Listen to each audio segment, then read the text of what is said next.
Assalamu alaikum class today we will discuss the fourth lecture of ACI। तो ACI का 4 lecture discuss करने से पहले हम जो हमने इसका प्रीवियस लेक्चर पढ़ा था उस दिन, तो उसे डिस्कस कर लेते हैं कि प्रीवियस लेक्चर में हमने क्या क्या देखा था, क्या क्या चीज़ों को पढ़ा था। थोड़ा सा रिकॉल कर लेते हैं पिछले लेक्चर को। तो सबसे पहले हमने पिछले लेक्चर में पढ़ा था द इंट्रैक्शन। सही है।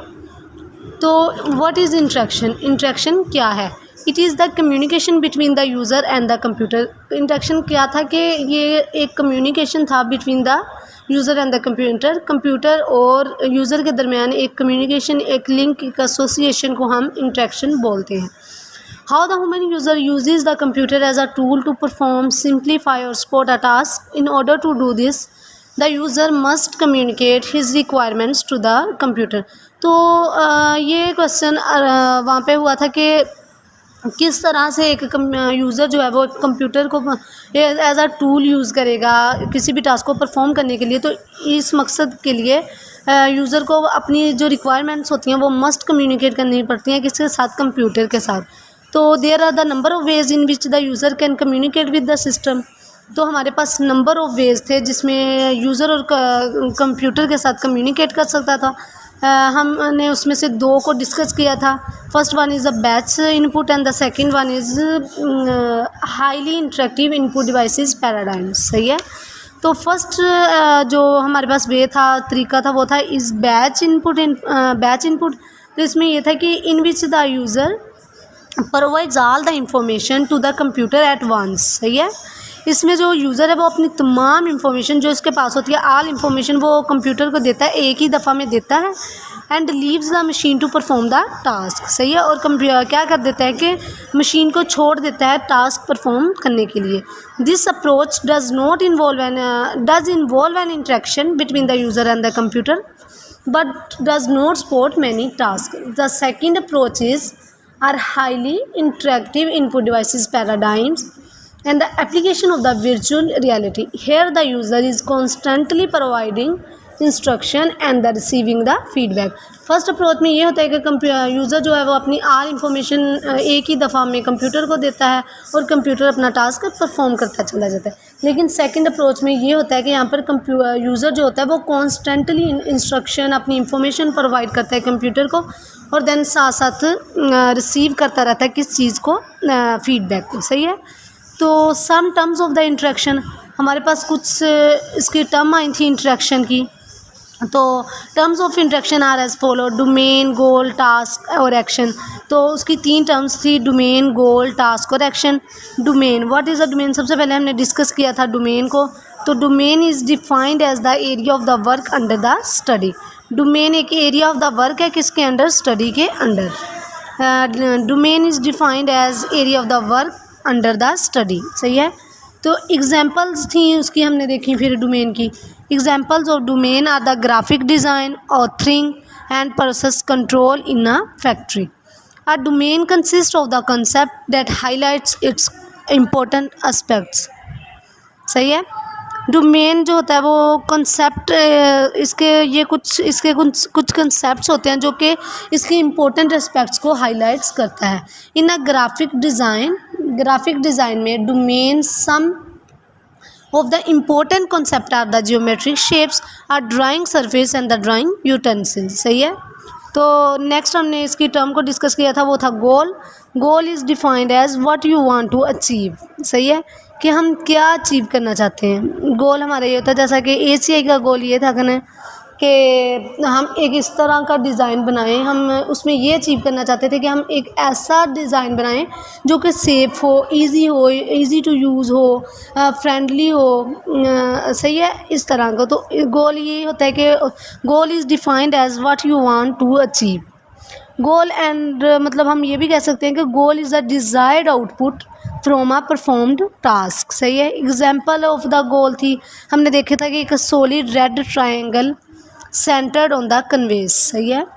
and task or the action is defined as how you go about drawing it. Ultimately in terms of the operation or the actions task are the operation to manipulate the concept of the domain. Task ऐसे operation होते हैं जो कि manipulate करते हैं किस चीज़ को, कंसेप्ट को, किसके, डोमेन के। टास्क ऐसे ऑपरेशन जो कि मैनिपुलेट करते हैं डोमेन के कंसेप्ट को। टास्क एनालिसिस इन्वॉल्व्स करता है the identification of the problem space for the user of an interactive system in terms of the domain, goals, intention and the task।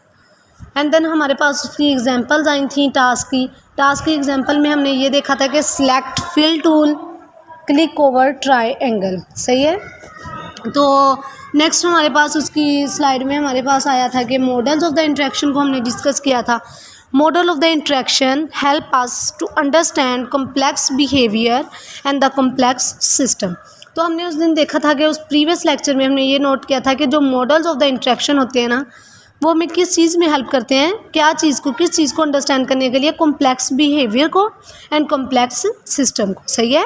Model of interaction help us to understand the complex behaviour and the complex system. Interaction जो है वो involve करती है at least the two participant, सही है।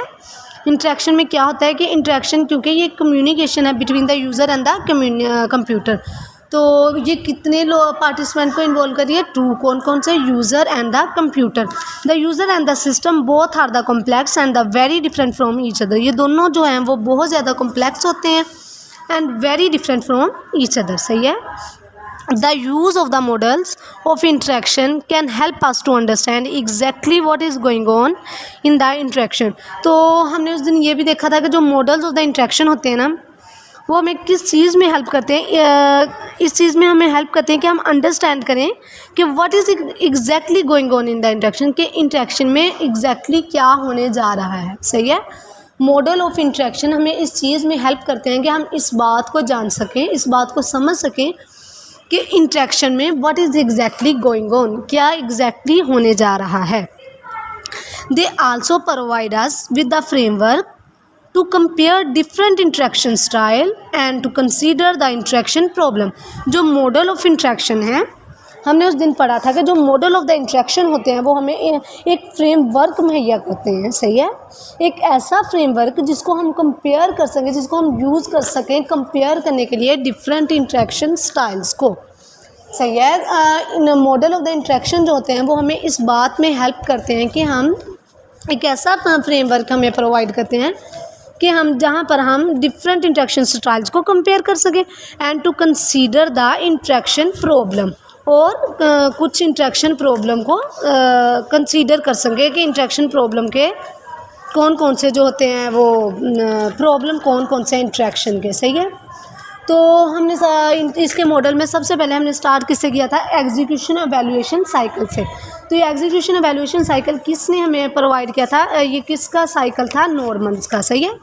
तो we begin by considering the most influential model of the interaction, Norman's execution evaluation cycle.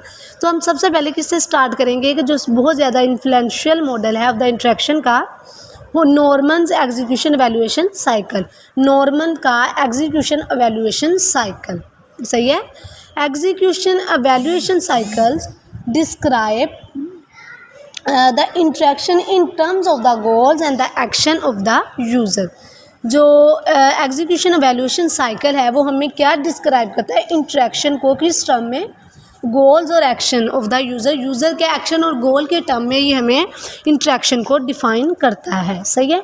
Normals, अब हम इसको थोरली हमने उसको स्टडी किया था तो हमें उसके कुछ पॉइंट मिले थे, तो उन पॉइंट्स को डिस्कस करते हैं कि execution evaluation cycle normals models of interaction is perhaps the most influential in human computer interaction, सही है। जो नॉर्मल्स का मॉडल ऑफ इंटरेक्शन है जो वो आलमोस्ट मतलब बहुत ज़्यादा इन्फ्लुएंशियल है किसमें, ह्यूमन कंप्यूटर इंटरेक्शन में, ACI में। इन एग्जीक्यूशन एवेल्यूएशन साइकिल, अब एवेल्यूएशन साइकिल की वर्किंग बताने लगेंगे, इसमें क्या क्या होता है। In execution evaluation cycle the user formulates the plan of the action. First of all user क्या करता है, एक प्लान बनाता है of actions which is then executed at the computer interface, जिसको फिर एग्जीक्यूट किया जाता है कंप्यूटर इंटरफेस पर, सही है। एग्जीक्यूशन एवेल्यूएशन में सबसे पहले क्या होता है कि जो यूज़र होता है वो अपना एक प्लान बनाता है एक्शंस का, देन फिर एग्जीक्यूट करता है इसको एट द कंप्यूटर इंटरफेस पर। व्हेन द प्लान और the part of the plan has been executed, the user observes the computer interface. जब प्लान या प्लान का कोई पार्ट एग्जीक्यूट हो जाता है तो यूज़र क्या करता है, यूज़र जो होता है वो कंप्यूटर इंटरफेस को ऑब्ज़र्व करता है, क्योंकि हम प्लान को कहाँ पर एग्जीक्यूट करवा रहे हैं, कंप्यूटर इंटरफेस पर।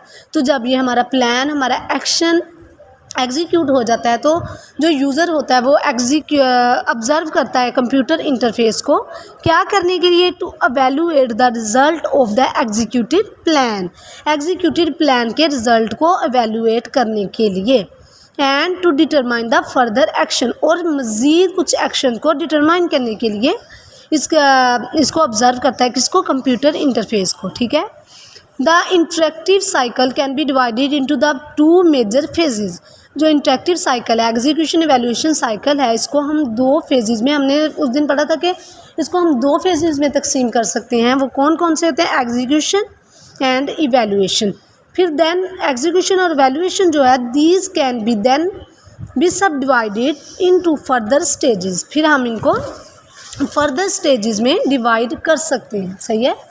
जो नॉर्मल्स का एग्जीक्यूशन इवैल्यूएशन साइकिल था, उसको हमने कहा था कि हम उसको डिवाइड कर सकते हैं दो फेजेस में, कौन कौन सी, एग्जीक्यूशन और इवैल्यूएशन में।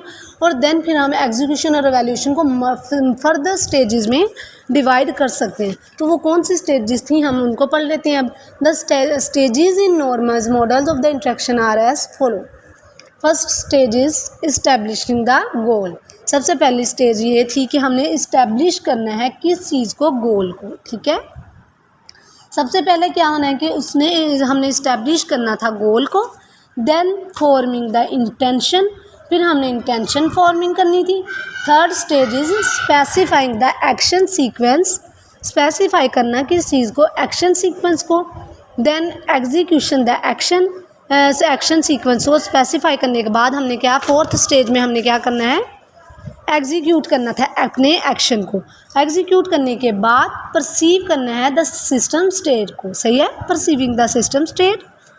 देन सिक्स्थ स्टेज पे हमने करना था इंटरप्रेटिंग द सिस्टम स्टेट।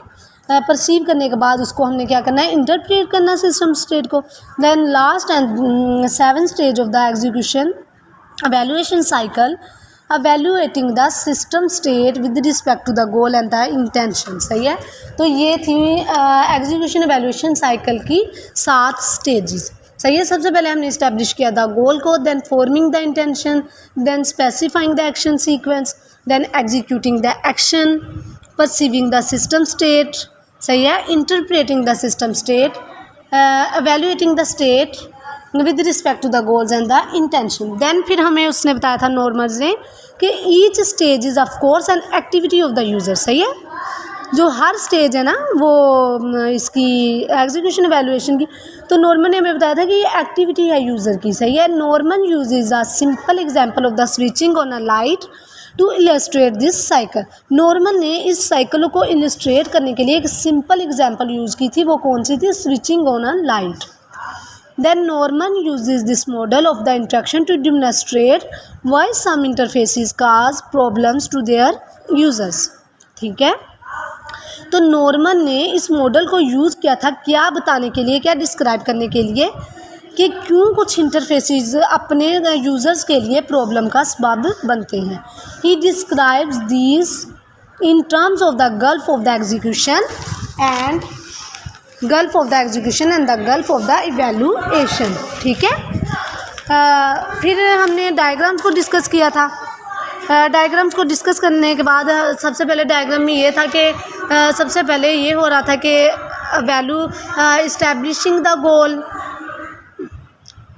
तो फिर हमने उसको डिस्कस किया था उसकी डायग्राम्स में फर्स्ट ये था कि जो फर्स्ट पे हम सबसे पहले इस्टेब्लिश द गोल्स, देन हमारी जो बाकी स्टेजेस हैं वो वैसे ही रहती हैं। फिर होती है एग्जीक्यूशन में 3 स्टेजेस हमारी हो रही थी। सही है। एवेल्यूएट, और फिर देन एवेल्यूएशन में हमारे पास 3 स्टेजेस आती थी। तो ये डायग्राम्स हमने उस दिन देखी थी। और उसके बाद एंड पे Abowd and the Beale framework.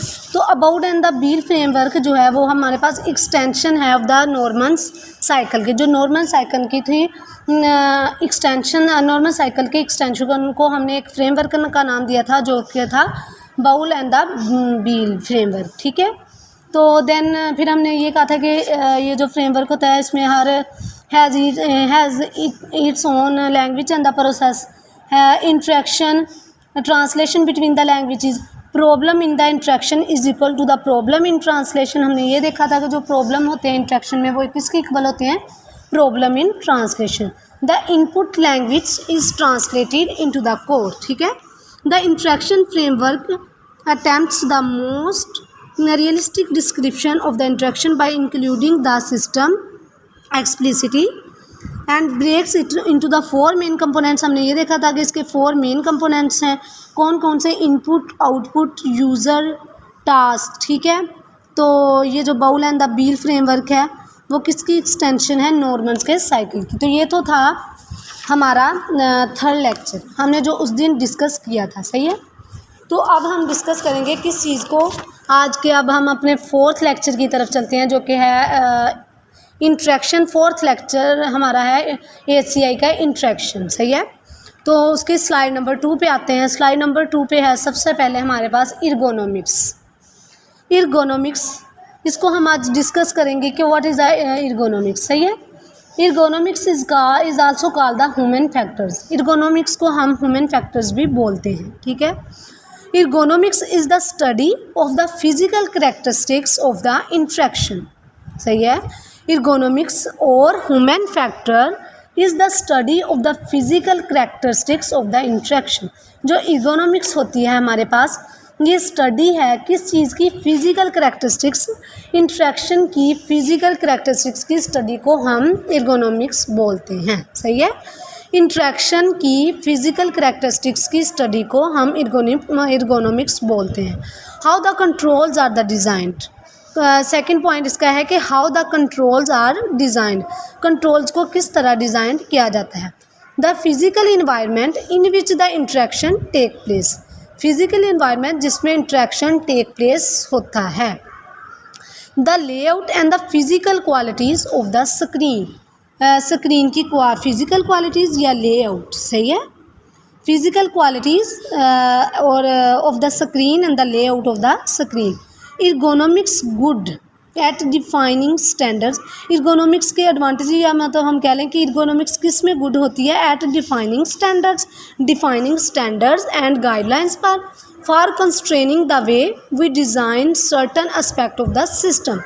Ergonomics जो है वो डिफाइनिंग स्टैंडर्ड और गाइडलाइंस के लिए गुड होती है जब हम क्या कर रहे हों, सिस्टम के डिफरेंट एस्पेक्ट्स को हम डिज़ाइन कर रहे हों। सही है, तो समझ में आ गया कि इर्गोनॉमिक्स क्या है। बेसिकली इर्गोनॉमिक्स एक स्टडी है किसके बारे में, फिजिकल कैरेक्टरिस्टिक्स के बारे में ऑफ द इंट्रैक्शन। सही है, ergonomics is the study of the physical characteristics of the interaction. Ergonomics एक स्टडी है इंट्रैक्शन की फिजिकल कैरेक्टरिस्टिक्स के बारे में। सही है, तो देन हम नेक्स्ट स्लाइड पे आ जाते हैं। इसकी जो स्लाइड नंबर 3 है उस पर है इर्गोनॉमिक्स की कुछ एग्जांपल्स हैं। तो इसके एग्जांपल्स में हमारे पास ये आता है कि arrangement of the controls and displays. सही है, डिस्प्लेज और कंट्रोल्स की अरेंजमेंट।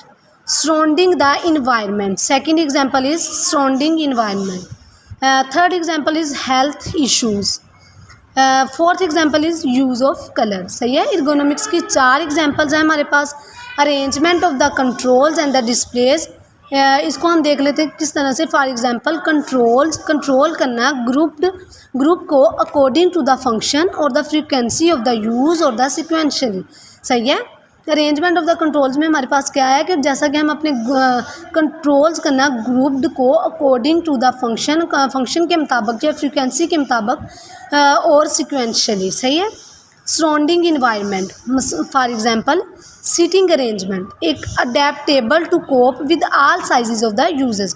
एर्गोनॉमिक्स की एग्जांपल ये है कि सराउंडिंग इन्वायरमेंट, मतलब कि जो सराउंडिंग का इन्वायरमेंट इसमें हमारे पास आएगा for example seating arrangement adaptable. जो सीटिंग अरेंजमेंट है ना वो अडेप्टेबल होना चाहिए टू कोप, मुकाबला करने के लिए, with all sizes of the users के, मतलब फ़र्ज़ करें कि जैसा कि हम एक अपनी लैब में देखें, कंप्यूटर लैब में ना, तो वहाँ पे जो चेयर्स रखी जाती हैं वो आल यूज़र्स के लिए रखी जाती हैं, सही है।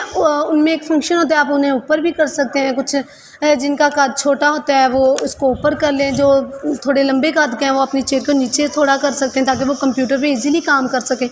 तो इस तरह का इन्वायरमेंट होना चाहिए जहाँ पर तमाम यूज़र्स इजीली काम कर सकें, सही है। सीटिंग मतलब अपने कंप्यूटर लैब में देखें तो हमारे पास हर चेयर जो होती है एक ही साइज़ की बनी होती है ना, वो इसलिए कि मतलब वो उस पर तमाम यूज़र्स, आल किस्म के यूज़र्स उस पर बैठ सकते हैं, सही है ना।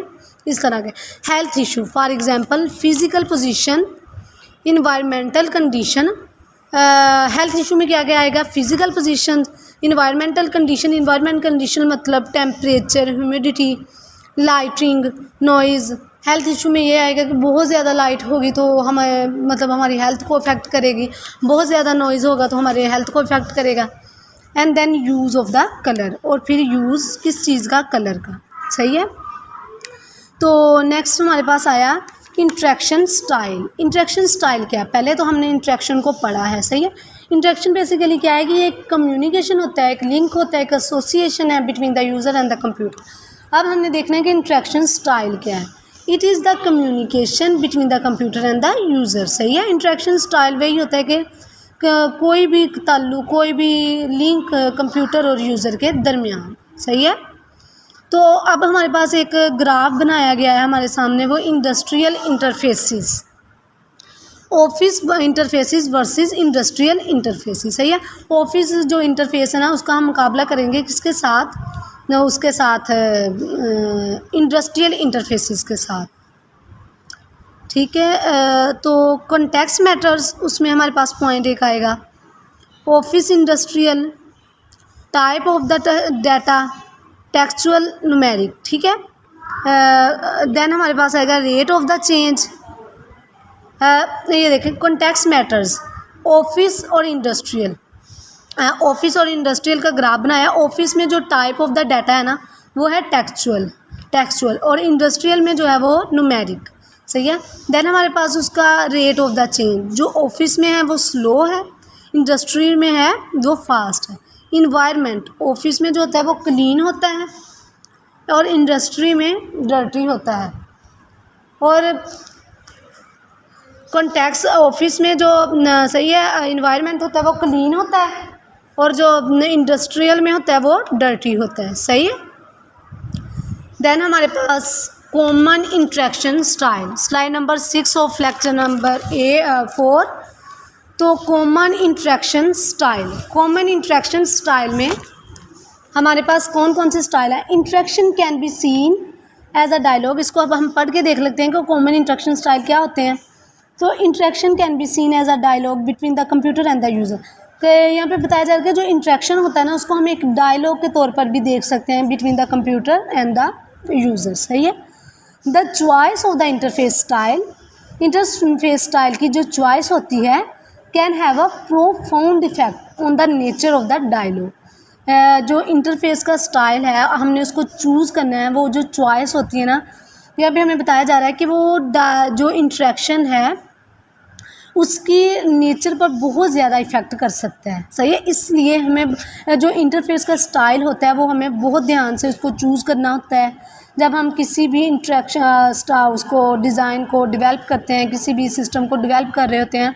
जो इंट्रैक्शन स्टाइल होते हैं इनको चूज़ करते हुए हमें ध्यान से चूज़ करना होता है कि क्योंकि ये जो चॉइस ऑफ इंटरफेस स्टाइल है can have the profound effect on the nature of the dialogue. There are the number of the common interfaces, interaction styles, which are as follow. Command line interface, first one is command line interface, then menu, natural languages, question and answer and the query dialog, form fills and the spreadsheets, WIMP, point and the click. Common interaction style कितने हैं? 7. First one is command line interface, second is menu, third one is natural language, fourth question और answer and the query dialogue, 5 form fill and the spreadsheet, 6 WIMP window icon menu pointer, WIMP stands for window icon menu pointers, and then point and the click. सही है, तो अब हम इनको one by one discuss करेंगे, हम इनका देखेंगे कि ये क्या होता है। सही है, कमांड लाइन इंटरफेस फर्स्ट हमारे पास आया। कॉमन इंस्ट्रक्शन स्टाइल जो है वो है हमारे पास कमांड लाइन इंटरफेस। सही है, जो कमांड लाइन इंटरफेस है ना was the first interactive dialogue style to be commonly used. Command line interface जो है, जो ये हमारे पास फर्स्ट इंटरेक्टिव डायलॉग स्टाइल है जिसको हम बहुत ज़्यादा यूज़ करते हैं। And in spite of the availability of the menu driven interfaces it is still widely used. Command line जो इंटरफेस है ना ये हमारे पास सबसे फर्स्ट इंटरेक्टिव डायलॉग स्टाइल है जिसको हम कॉमनली यूज़ करते हैं, और ये मेन्यू ड्राइवन इंटरफेसेस की अवेलेबिलिटी की वजह से इज़ स्टिल वाइडली यूज्ड। सही है, देन इसकी अगर हम डेफिनेशन पे आए ना तो ये वे होता है, it is the way of directly expressing instructions to the computer. ये एक ऐसा तरीका है जिसमें हम डायरेक्टली एक्सप्रेस कर देते हैं इंस्ट्रक्शंस किसको? अपनी कंप्यूटर को। Command line interface is the way of directly expressing the instructions to the computer. एक ऐसा तरीका है जिसको हम जिसमें हम अपनी जो इंस्ट्रक्शन है उसको डायरेक्टली एक्सप्रेसिंग कर देते हैं to the computer using function keys, single characters, abbreviation और द होल वर्ड कमांड्स। सही है, क्या क्या यूज़ करते हुए? फंक्शन कीज़ को यूज़ करते हुए, सिंगल करैक्टर को यूज़ करते हुए, शॉर्ट एब्रीवेशंस को। सही है, तो कमांड लाइन इंटरफेस क्या है? कमांड लाइन इंटरफेस एक फर्स्ट इंटरेक्टिव डायलॉग स्टाइल है हमारे पास जो जिसको हम अभी तक स्टिल कॉमनली यूज्ड, जिसको हम अभी तक बहुत ज़्यादा यूज़ कर रहे हैं। सही है, तो ये एक वे होता है directly expressing the instructions to the computer. तो ये एक वे होता है अपनी जो इंस्ट्रक्शन है कंप्यूटर को डायरेक्टली एक्सप्रेस करने का, क्या यूज़ करते हुए? Function keys, single characters, short abbreviation. सही है, अगर हम इसकी कोई एग्जांपल देखें तो हम कह सकें typical example of the command line interface is the Unix system. जो यूनिक्स सिस्टम है वो एक टिपिकल एग्जांपल है कमांड लाइन इंटरफेस की। Typical example of the command line interface is Unix system. Unix system command line interface की एक typical example है। अब हम इसके फीचर्स पे आते हैं। सही है, तो फीचर्स सबसे पहले, फीचर्स में किसी भी चीज़ के फीचर को डिस्कस अगर पूछा जाए कि फ़ीचर्स क्या होते हैं तो फीचर्स में हमारे पास उसके एडवांटेजेस और डिसएडवांटेजेस दोनों ही दिए जाते हैं। तो स्लाइड पे जो एडवांटेजेस और डिसएडवांटेजेस को मिक्स करके दिया गया है तो इसको हम अलग अलग कर लेते हैं कि एडवांटेजेस कौन से होते हैं इसके कमांड लाइन इंटरफेस के, और जो होता है उसका डिसएडवांटेजेस कौन से होते हैं। सही है, तो सब एडवांटेजेस, सबसे पहले हम इसके एडवांटेजेस डिस्कस करते हैं।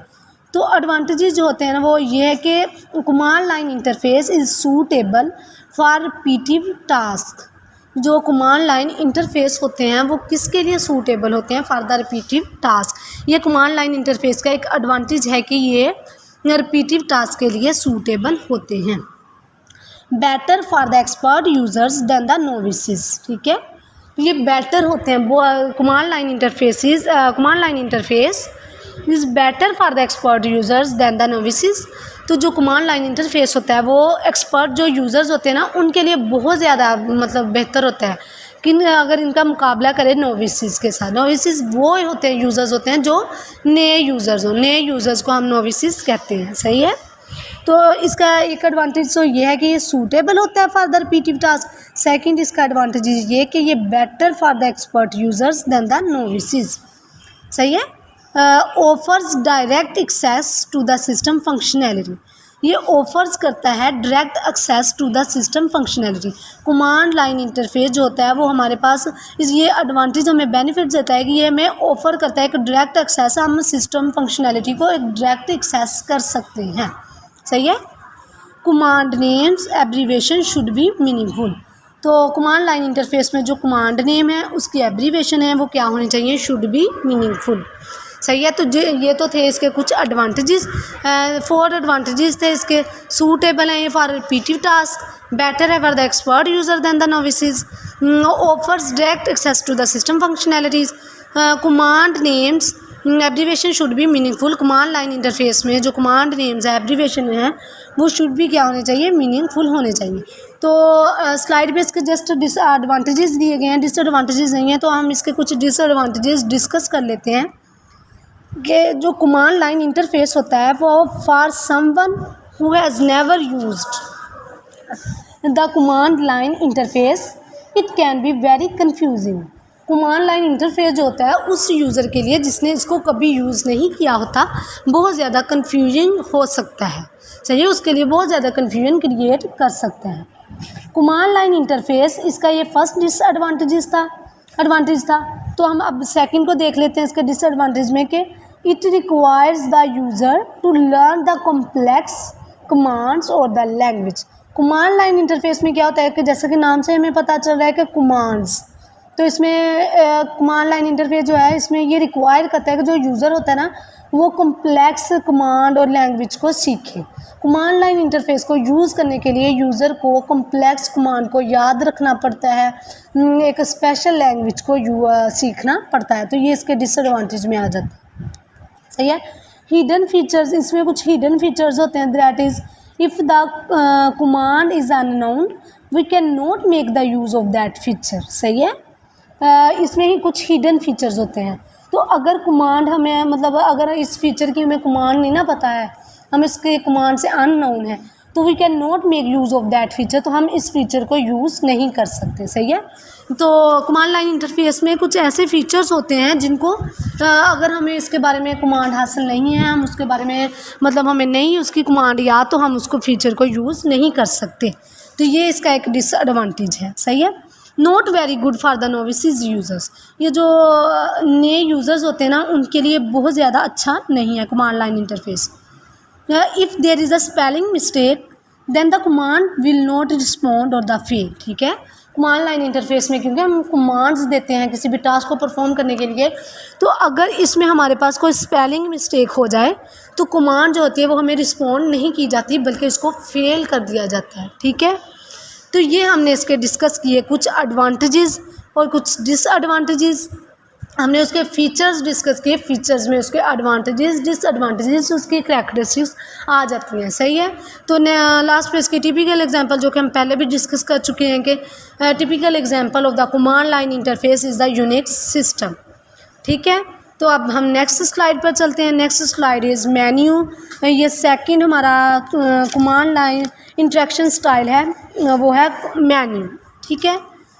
तो menu is the set of the options displayed on the screen. Menu क्या होते हैं? मेन्यू एक सेट है ऑप्शंस का जिनको हम डिस्प्लेड करवाते हैं कहाँ पर, ऑन द स्क्रीन। ठीक है। Menu is the set of the options available to the users. ये ऑप्शन का वो सेट है जो कि यूजर्स के लिए अवेलेबल होता है, इसको डिस्प्लेड करवाया जाता है on the screen and selected, और इनको सिलेक्ट किया जाता है क्या, यूजिंग द माउस और न्यूमेरिक और अल्फ़ाबेटिक कीज़। और फिर हम सिलेक्ट करते हैं जो माउस को यूज़ करते हुए, न्यूमेरिक को यूज़ करते हुए, न्यूमेरिक और अल्फ़ाबेटिक कीज़ को यूज़ करते हुए। ठीक है। तो मेन्यूज़ जो हैं वो हेल्प करते हैं द यूज़र को टू फाइंड द इंफॉर्मेशन और एग्जीक्यूट प्रोग्राम फंक्शन। मेन्यू जो होते हैं वो यूज़र को हेल्प किसी भी तरह की इंफॉर्मेशन को फाइंड करने के लिए मेन्यू यूज़र की हेल्प करते हैं, या किसी भी प्रोग्राम फंक्शन को हमने एग्जीक्यूट करवाना है तो मेन्यू हमारी हेल्प करता है। सही है। तो इसमें यह है कि इसके भी इधर कुछ एडवांटेजेस डिसएडवांटेजेस दिए हुए हैं, तो वो भी हम डिस्कस कर लेते हैं। पहले हम मेन्यू की एक एग्जांपल देख लेते हैं कि menus are the common such as the Windows the Mac operating system. सही है। मेन्यू क्या है? मेन्यू एक सेट है ऑप्शन का जिसको हम डिस्प्लेड करवाते हैं ऑन द स्क्रीन, क्या यूज़ करते हुए, माउस और न्यूमेरिक और अल्फ़ाबेटिक कीज़ को यूज़ करते हुए हम इसको स्क्रीन पर डिस्प्लेड करवाते हैं। सही है। अब हम इसके एडवांटेजेस और डिसएडवांटेजेस देख लेते हैं। एडवांटेजेस इसके ये हैं कि ऑप्शंस विजिबल, जो ऑप्शंस होते हैं वो हमारे पास मेन्यू में विजिबल होते हैं। ठीक है, इसका सेकंड एडवांटेजेस ये है कि ईजियर टू यूज़। मेन्यू जो है ना, जैसे हमें कमांड लाइन इंटरफेस में वो ईजियर टू यूज़ नहीं थे, उसके लिए हमें कमांड याद करनी पड़ती थी। वो रिक्वायर करता था कि यूज़र इसको यूज़ करने से पहले कुछ कॉम्प्लेक्स कमांड और लैंग्वेज को लर्न करे। लेकिन जो मेन्यूज़ हैं वो क्या है, मतलब इतने कोई डिफ़िकल्ट कॉम्प्लेक्स नहीं है। इनको यूज़ करने के लिए हमें कोई कमांड वगैरह रिमेंबर नहीं करनी पड़ती है, याद नहीं करनी पड़ती। तो इसलिए हम इसका कह सकते हैं कि एडवांटेज इसका ये है कि ईजियर टू यूज़। सही है।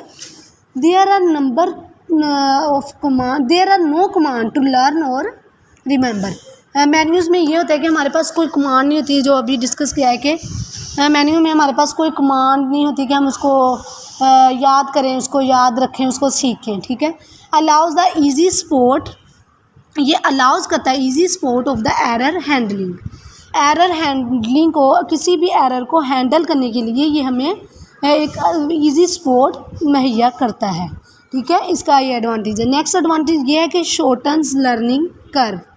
ठीक है। देन हमारे पास ये है कि ये रिड्यूसेस करता है की स्ट्रोक्स को, की स्ट्रोक्स को रिड्यूस करता है मेन्यू, ये इसके एडवांटेजेस में आता है। सही है। Rely on the recognition, so names should be meaningful. ये रिलाई करता है किस चीज़ पर, रिकॉग्निशन पर। इसलिए जो नेम्स होते हैं ना, इसकी करेक्टरिस्टिक्स में मेन्यूज़ में आ सकता है कि जो rely on the menus are rely on the recognition, so names should be meaningful. तो नेम जो हैं वो मीनिंगफुल होने चाहिए। ठीक है। मेन्यूज़ को सिलेक्शन की जाती है किसके ज़रिए, by numbers, letters, arrow keys, mouse. Often इसके डिसएडवांटेजेस में हम अब देख लेते हैं इसके डिसएडवांटेजेस को मेन्यूज़ के। तो मेन्यूज़ के जो डिसएडवांटेजेस हैं वो ये हैं कि ओपन ऑप्शंस हायरार्किकली ग्रुप, जो अक्सर जो ऑप्शन होते हैं ना वो हायरार्किकल ग्रुप्स होते हैं, मतलब जो वो एक हायरार्की में ग्रुप किए जाते हैं। तो ये इसका डिसएडवांटेजेस है। Restricted form of the full WIMP system, it can be irritating if there are the too menu screens to work through. ये बहुत ज़्यादा इरिटेट हो सकता है अगर हमारे पास बहुत ज़्यादा स्क्रीन हो वर्क करने के लिए, मेन्यू स्क्रीन्स हो वर्क करने के लिए। यूज़र्स गेट अनॉयड और bored if it takes the too long. अगर ये बहुत ज़्यादा टाइम ले लें मेन्यू जो होते हैं, तो यूज़र जो होते हैं वो अनॉयड हो सकते हैं, बोर हो सकते हैं। तो ये इसके डिसएडवांटेजेस में आता है। सही है। तो हमने मेन्यू को डिस्कस किया था। मेन्यू क्या है, सेट ऑफ द ऑप्शन है डिस्प्लेड ऑन द स्क्रीन। तो इसका ये है कि इसके एडवांटेजेस, इसके फीचर्स को हमने डिस्कस किया। एडवांटेजेस इसके ये हैं कि ईजियर होते हैं टू यूज़, हमें कोई कमांड को कोई सीखनी नहीं पड़ती इनको यूज़ करने के लिए। ये रिड्यूस कर देते हैं की स्ट्रोक्स को। इसमें ये इसके डिसएडवांटेजेस में ये आ जाएगा कि ये बहुत ज़्यादा इरिटेटिंग हो जाता है कि अगर हमारे पास बहुत ज़्यादा मेन्यूज़ हों, अगर ये बहुत ज़्यादा टाइम ले लें तो जो यूज़र्स हैं वो बहुत बोर हो जाते हैं। सही है। तो नेक्स्ट स्लाइड पर चलते हैं। तो थर्ड वन जो हमारे पास कमांड इंटरेक्शन स्टाइल है वो है नेचुरल लैंग्वेज। ठीक है। नेचुरल लैंग्वेज, किसी भी इंटरेक्शन के लिए, किसी भी कम्युनिकेशन के लिए लैंग्वेज बहुत ज़्यादा इम्पोर्टेंट होती है। सही है। जैसा कि अगर यूज़र टू यूज़र भी इंटरेक्शन हो रहा है, यूज़र टू यूज़र कम्युनिकेशन हो रहा है, तो उसके लिए आपकी लैंग्वेज बहुत ज़्यादा मैटर करती है। फ़र्ज़ करें कि एक टीचर और स्टूडेंट है, तो टीचर स्टूडेंट को इतनी इंग्लिश नहीं आती, टीचर्स को बहुत ज़्यादा इंग्लिश आती है। तो टीचर्स अब इंग्लिश में ही सारा लेक्चर डिलीवर करते जाएं तो स्टूडेंट को तो बिल्कुल भी समझ नहीं आती। तो इसलिए उनकी जो लैंग्वेज है वो एक जैसी होनी चाहिए। सही है। अगर टीचर्स इंग्लिश में बात करें, इंग्लिश में लेक्चर डिलीवर करें, तो इसके लिए हमारे लिए मस्ट नेसेसरी है कि फिर स्टूडेंट भी इतनी हाई लेवल लैंग्वेज को समझते हो। तो अगर तो स्टूडेंट नहीं समझ रहे तो फिर ऑब्वियसली टीचर को भी उर्दू में ही बात करनी पड़ेगी। सही है। तो मोस्टली जो हमारे पाकिस्तान में होता है कि टीचर्स उर्दू में ही बात करते हैं, वो इसलिए कि इंटरेक्शन को बेहतर बनाने के लिए, किसी भी इंटरेक्शन को बेहतर बनाने के लिए यूज़र टू यूज़र वो लैंग्वेज बहुत ज़्यादा अहम किरदार अदा करती है। तो नेचुरल लैंग्वेज अब हम देख लेते हैं इसका। Natural language perhaps the most attractive means of the communicating with the computers at least at the first glance. वही बात की जा रही है कि जो नेचुरल लैंग्वेज है ना वो बहुत ज़्यादा अट्रैक्टिव कह लें कि कम्युनिकेटिंग हमारा है, अट्रैक्टिव मीन्स है कम्युनिकेट करने के लिए विद द कंप्यूटर। सही है। तो इस by natural language users unable to remember a command और the lost in a hierarchy of the menus. जो यूज़र्स हैं वो अनएबल हो जाते हैं कमांड को रिमेंबर रखने के लिए और हायरार्की जो होती है मेन्यूज़ की उसमें खो जाते हैं। May long for the computer that is able to understand instructions expressed in everyday words. Natural language understanding, both of the speech and the written input, is the subject of the much interest and the research. Unfortunately, however, the ambiguity of the natural language makes it very difficult for the machine to understand. सही है कि वही बात बताई जा रही है कि जो नेचुरल लैंग्वेज है वो आपकी आप किसी भी इंट्रैक्शन में नेचुरल लैंग्वेज जो होती है वो बहुत ज़्यादा अहम किरदार अदा करती है। किसी भी इंट्रैक्शन में आपकी लैंग्वेज को सेम होना, अगर फ़र्ज़ करें हम अब्रॉड जाते हैं तो उसके लिए चाइनीज़ जाते हैं, चाइना में जाते हैं तो चाइनीज़ जो है वो चाइनी बोलते हैं, चाइनीज़ में बात करते हैं, तो उसके लिए आपको चाइनीज़ सीखनी पड़ती है। सही है, चीनी लैंग्वेज आपको चाइनी लैंग्वेज आनी चाहिए, उसके बगैर वहाँ पे गुजारा नहीं हो सकता। तो लैंग्वेज तो फिर हमारा बहुत ज़्यादा किरदार अदा कर रही है। सही है, familiar to user, natural language जो है वो फेमिलियर होनी चाहिए टू यूज़र। सही है, वही बात आ गई कि यूज़र उसको मतलब जानता हो, उसको पहचानता हो। स्पीच रिकॉग्निशन और टाइप नेचुरल लैंग्वेज, जो स्पीच रिकॉग्निशन होनी चाहिए। प्रॉब्लम, अगर हम इसके एडवांटेजेस को देखें ना नेचुरल लैंग्वेज के, तो ये आता है कि फेमिलियर है टू यूज़। स्पीच रिकॉग्निशन और type natural language can provide a safer interface in certain environment. ये बहुत ज़्यादा इन्वायरमेंट्स में हमें एक सेफ़र इंटरफेस मुहैया करती है। ठीक है, इसके डिसएडवांटेजेस जो हैं वो हम देख लेते हैं नेचुरल लैंग्वेज के। वो ये है कि एम्बिगियस होती है। एम्बिगियस होता है किसी भी चीज़ का मशकूक होना। सही है, हार्ड टू डू वैलिड, ये मतलब इसको परफॉर्म करना बहुत ज़्यादा हार्ड होता है। Misinterpretation due to the ambiguous और अनक्लियर इनपुट, सही है, मिस इंटरप्रिटेशन हो सकती है किसकी वजह से, एम्बिगियस की वजह से। और जो हम इनपुट दे रहे हैं, अगर हम कंप्यूटर्स की बात करें कि अगर हम कंप्यूटर को दे रहे हैं तो हमारे उसमें जो इनपुट है हम उसको अनक्लियर देंगे, क्लियर इनपुट हम नहीं दे सकते। सही है, तो ये इसके डिसएडवांटेजेस हैं। तो देन नेचुरल लैंग्वेज के सलूशन, इसके डिसएडवांटेजेस के कुछ सलूशन हैं। वो ये है कि try to understand a subset, हमें किसी भी सबसेट को अंडरस्टैंड करने की कोशिश करनी चाहिए। पिक ऑन कीवर्ड्स, हमें कीवर्ड्स जो है उनको पिक करना चाहिए। सही है, तो देन हमारे पास आ गया क्यूरी इंटरफेसेस।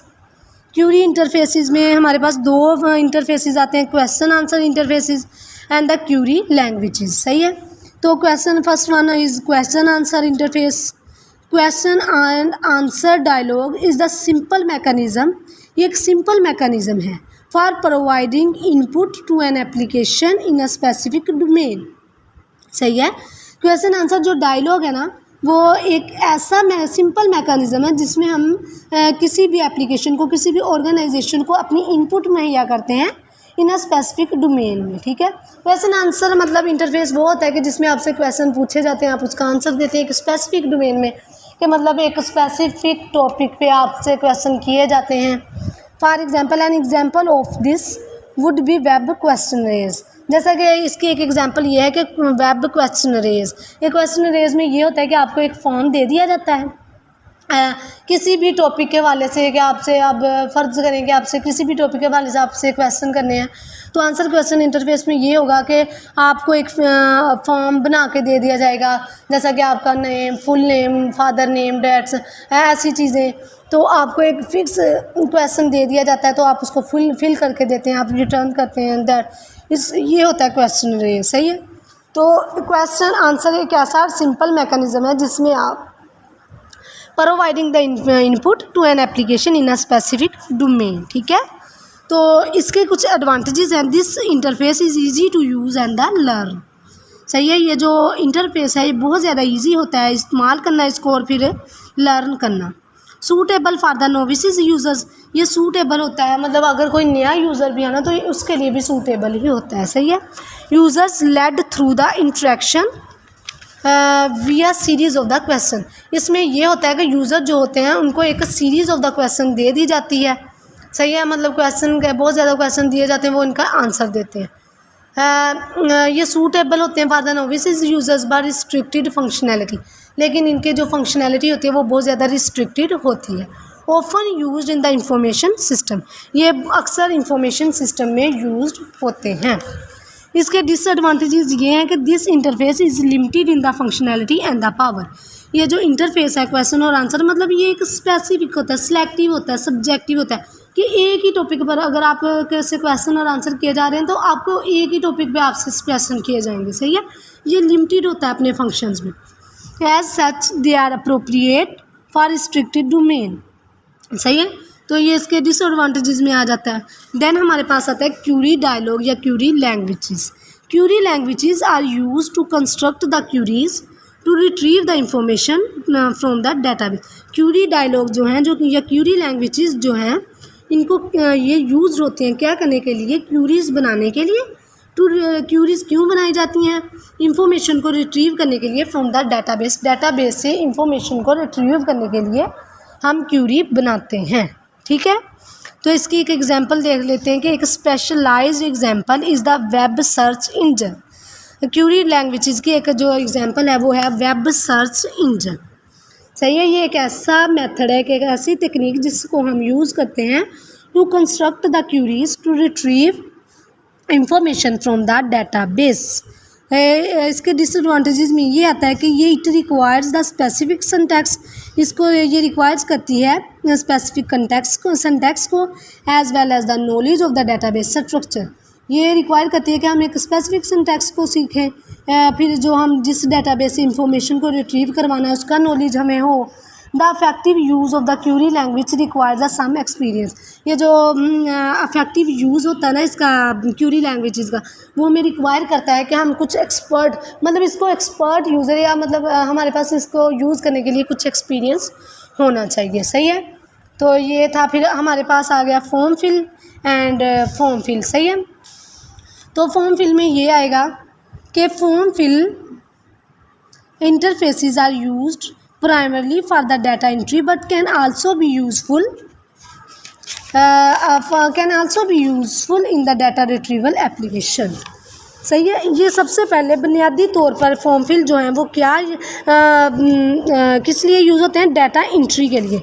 कि हम फॉर्म फिल, जैसा कि आपको दिया जाता है यूनिवर्सिटीज़ में होता है कि आप एडमिशन लेने आए हैं तो आपको किया जाता है कि आप फॉर्म फिल करें, सही है। तो इसमें आप फॉर्म फिल करते हैं किस मकसद के लिए, कि अपना डाटा इंटर करवा सकें, सही है। और डाटा रिट्रीवल, फिर हम इस डाटा को रिट्रीव भी कर सकते। स्क्रीन लाइक पे इसके करैक्टरिस्टिक्स, इसके फीचर में ये आता है कि स्क्रीन लाइक पेपर फॉर्म है कि मतलब एक पेपर होता है फॉर्म, सही है। Data put in relevant places, इसमें ये होता है कि डाटा को मतलब हम रेलिवेंट प्लेस पे ही पुट करते हैं। जैसा कि फॉर्म पे लिखा होता है, अक्सर आपने देखा होगा कि नेम वाला बॉक्स होता है, फिर फादर नेम, फिर NIC नेम, वहाँ पे NIC आपने एक बॉक्स बना होता है, सही है। तो data put in relevant place, हम अब अपना फुल नेम फादर के नेम पर, फादर वाली प्लेस पे तो नहीं ना पुट कर सकते। हमने अपना जो नेम है, अपनी जिधर हमारा लिखा हुआ है स्टूडेंट फुल नेम, हम वहीं पे ही फिल करते हैं, सही है। तो फॉर्म फिल में ये होता है, ये रिक्वायर्स करता है, इसकी रिक्वायरमेंट्स क्या है फॉर्म फिल की, कि डिज़ाइन जो है वो गुड डिज़ाइन, ठीक है, गुड डिज़ाइन जो है वो गुड होना चाहिए। ऑब्वियस करेक्शन फैसिलिटीज़, जो मतलब फैसिलिटीज़ हैं वो ऑब्वियस होनी चाहिए, ठीक है, करेक्ट होनी चाहिए हमारे पास, सही है। तो फॉर्म फिल, उसके बाद हमारे पास आया spreadsheet. First spreadsheet VICI CALC followed by the lotus 1 2 3। जो फर्स्ट स्प्रेडशीट थी ना हमारे पास, वो इस मतलब वो फॉलोड हुई थी by the Lotus. MS Excel most common today, जो बहुत ज़्यादा कॉमन स्प्रेडशीट है वो MS एक्सेल है। Sophisticated variation of the form filling, form filling की एक सोफिस्टिकेटेड वेरिएशन है, मतलब फॉर्म फिलिंग को हमने एक उसको उसकी जो वेरिएशन की गई एक सोफिस्टिकेटेड वेरिएशन, उसको हम फॉर्म फिलिंग कहते हैं, ठीक है। Grid of the cells contain a value और द फार्मूला, इसमें क्या होता है कि जो ग्रिड होते हैं ऑफ द सेल्स वो कंटेन करते हैं वैल्यू या formula. Formula can involve the values of the other cell, जो फार्मूला होता है वो इन्वॉल्व करता है क्या, values of the other cell. For example sum of all cells in this column, ठीक है। User can inter and edit the data spreadsheet maintains, user जो होते हैं वो इंटर करते हैं या अपने डाटा को एडिट करते हैं। स्प्रेडशीट क्या करती है, वो मेंटेन करती है कंसिस्टेंसी, मेंटेन करती है कंसिस्टेंसी को, ठीक है। स्प्रेडशीट सबसे पहली जो स्प्रेडशीट है वो MS एक्सेल है, ठीक है। वो ये सोफिस्टिकेटेड वेरिएशन है of the form filling grid of the cells, जिसमें सेल्स होते हैं जो कि कंटेन करते हैं वैल्यू ऑफ द और द फार्मूला, जो फार्मूला होता है वो इन्वॉल्व करता है अदर सेल्स को। यूज़र्स इंटर करते हैं अपना डाटा एंड एडिट करते हैं, और स्प्रेडशीट जो है वो मेंटेन करती है consistency. WIMP interface, W stands for window icons menus pointers, windows icons mice and the pull down menus.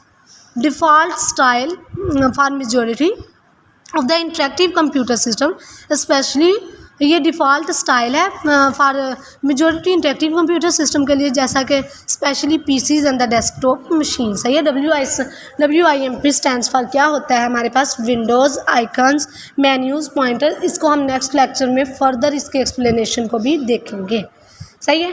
Point and the click interface, point and the click interface जो है वो यूज़ होता है इन multimedia. Point and the click interfaces को हम कहाँ पर use करते हैं, मल्टीमीडिया में, वेब ब्राउज़र में, हाइपर टेक्स्ट में, ठीक है। जस्ट क्लिक समथिंग, ये क्लिक करता है कुछ चीज़ों को, आइकन्स, टैग्स, लिंक्स और द लोकेशन और मैप, मिनिमल टाइपिंग। तो ये थी इसकी करैक्टरिस्टिक्स, इसकी कुछ हमने देखा कि point and the click interfaces किस किस में यूज़ हो रहे हैं, मल्टीमीडिया में, वेब ब्राउज़र में, हाइपर टेक्स्ट में। तो ये तो था हमारा 4 लेक्चर ऑफ HCI।